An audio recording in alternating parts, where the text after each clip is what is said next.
Okay. Hi guys, this is our Deerfield Park Desired Future Conditions presentation. I'm Rebecca Wyman. I'm Andrew Isla. And I'm Emma Malik. So, here is a map of Deerfield Park in Isabella County. We started up here at the parking lot, went down the Lewis Pontiac Trail to the River Trail Loop, all the way down past the campgrounds to the Fox Run crossover.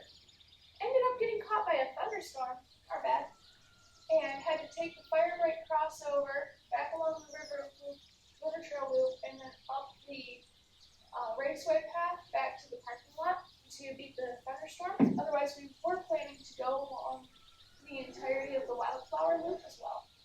So our first desired condition was on trails. Our trails are traversable and do not impact the surrounding area. So our first indicator was about off-trail erosion. The threshold was that no more than one additional community trail is observed each year. As you can see in this picture, this is one of the community trails. We are right down here on the trail currently, and it goes off towards the water. Our second indicator is encounters with other groups. So threshold is the encounter no more than 3 groups within half an hour. During our walk, we ran into 4 different groups throughout the time. As you can see, this is an example of erosion with the tree actually going sort of into the water area, down the floor area, and the roots are coming up towards the trail. This here is a video of the trail. You can see how big it is exactly. We're going to be getting a width soon. But when the video moves over, you can actually see the tree that we had been observing right over here. And this is Rebecca getting on the ground, so we can actually measure it. Now Rebecca is about 5 feet, so as you can see, the trail actually is much wider than just 5 feet. So perfect length for multiple people going together. This is just another video / picture of how the trails are in Deerfield. As you can see, just how big it is and mainly covered in leaves. Here's another example of more natural erosion with this tree specifically due to the water. The tree is going down into this more closer to the water. But you can also see how the trail is, as some of the trails are wider or narrower while at Deerfield. So you can see while it's actually wider more in this area, it actually gets more narrow towards the top. And now the CMU Army ROTC actually utilizes Deerfield as a way for their wilderness, for their land navigation.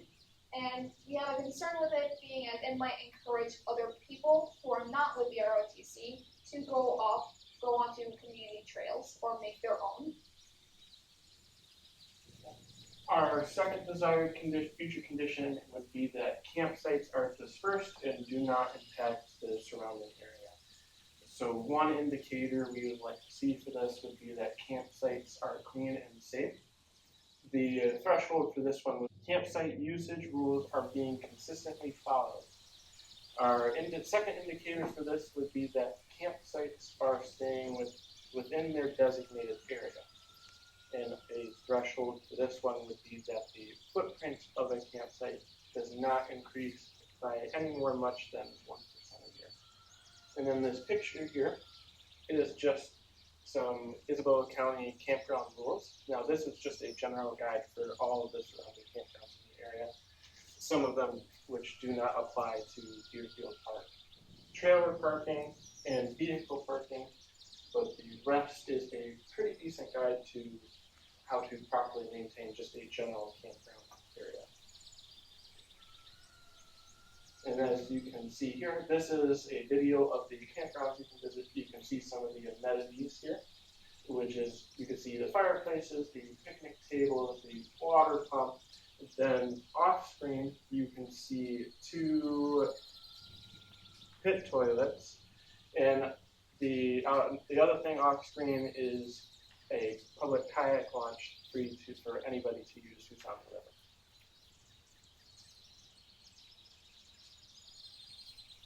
And then Here is a video of the kayak launch. You can see it's pretty easy steps going down. They're not too big at all. The only dangerous part of it is you just got to be careful while you are carrying your kayak down.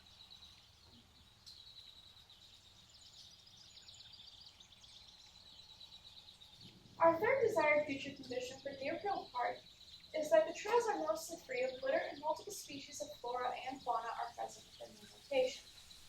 Our indicator 1 is for local flora and fauna. The threshold that we have as the minimum is at least 2 signs of local fauna and 4 species of local flora are present within the city area, and within a 25 square foot area.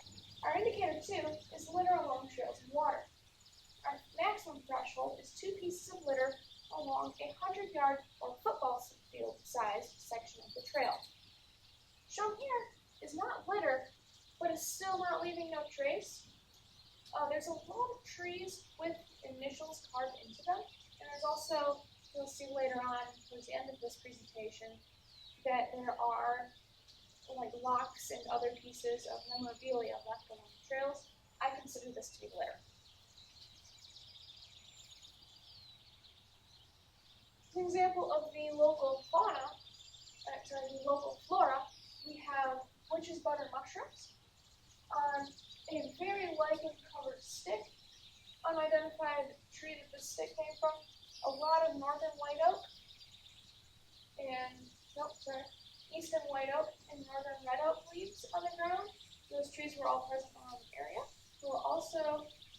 There were a lot of squirrels in the area and signs of deer. There's a video of a very happy squirrel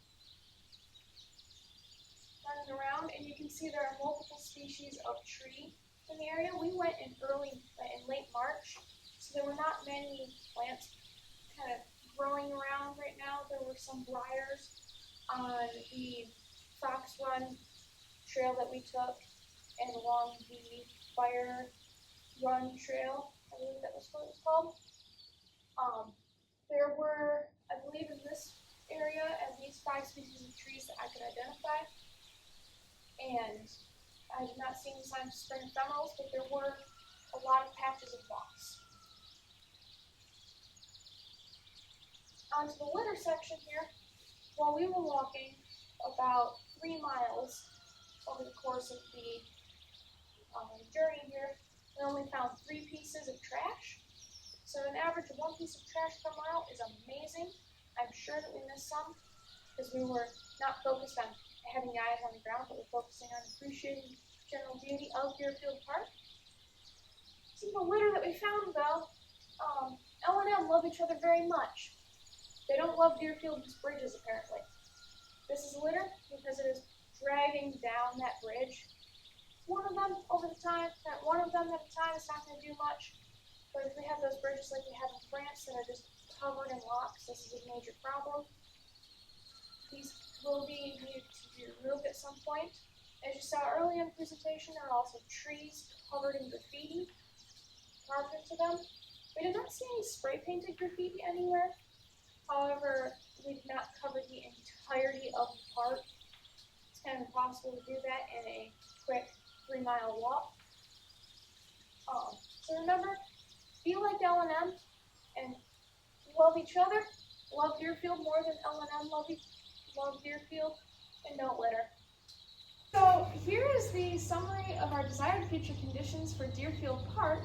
We have, we kind of split them up a little bit for the last one. We have multiple species and and individuals of local flora and fauna are present throughout the park. There's an absence of litter and graffiti within the park. And that there's a safe, clean, and welcoming campsites within the assigned boundaries. And that there is traversable trails with little to no impact on the surrounding areas. There is an entrance fee, which is about $6 for one time, $25 per vehicle for a season pass for Isabella County residents, and for non-Isabella County residents, it is a $35 season pass. We believe that this is relatively reasonable for helping protect the wonderful landscape that is here. Woo! Deerfield!